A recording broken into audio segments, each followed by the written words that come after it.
অন্যদিকে বাগনানের সোনাপট্টিতে সেখানেও আগুন, একটি রূপোর গোডাউনে আগুন লাগে বলে জানা যাচ্ছে। গোডাউনে থাকা ইনভার্টার থেকে আগুন ছড়িয়ে পড়ে। আগুন নেভাতে ঘটনাস্থলে পৌঁছে উলুবেড়িয়া দমকল কর্মীরা এবং টানা 1 ঘন্টার চেষ্টায় আগুন নিয়ন্ত্রণে আসে। ঘটনার জেরে কোনো হতাহতের খবর এখনো পর্যন্ত পাওয়া যায়নি। সাত সকালে রূপোর গোডাউনে আগুন, বাগনানের সোনাপট্টির ঘটনায় চাঞ্চল্য এলাকায়। দমকলের ইঞ্জিন পৌঁছে আগুন নিয়ন্ত্রণে আনে। ঘটনাস্থলে উলুবেড়িয়ার দমকল কর্মীরা 1 ঘন্টার পর আগুন নিয়ন্ত্রণে আসে।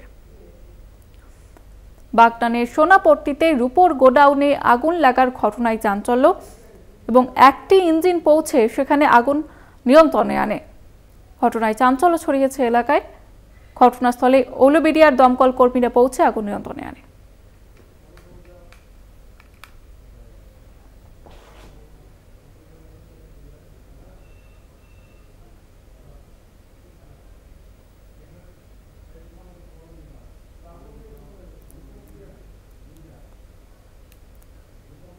আমাদের সঙ্গে রয়েছে প্রতিনিধি রূপম দাস। রূপম, ক্ষয়ক্ষতির পরিমাণ কি জানা গিয়েছে? দেখো, এখনো পর্যন্ত ক্ষয়ক্ষতির পরিমাণ কিন্তু জানা যায়নি, তবে বাগনান থানার পুলিশ সেখানে কিন্তু আছে।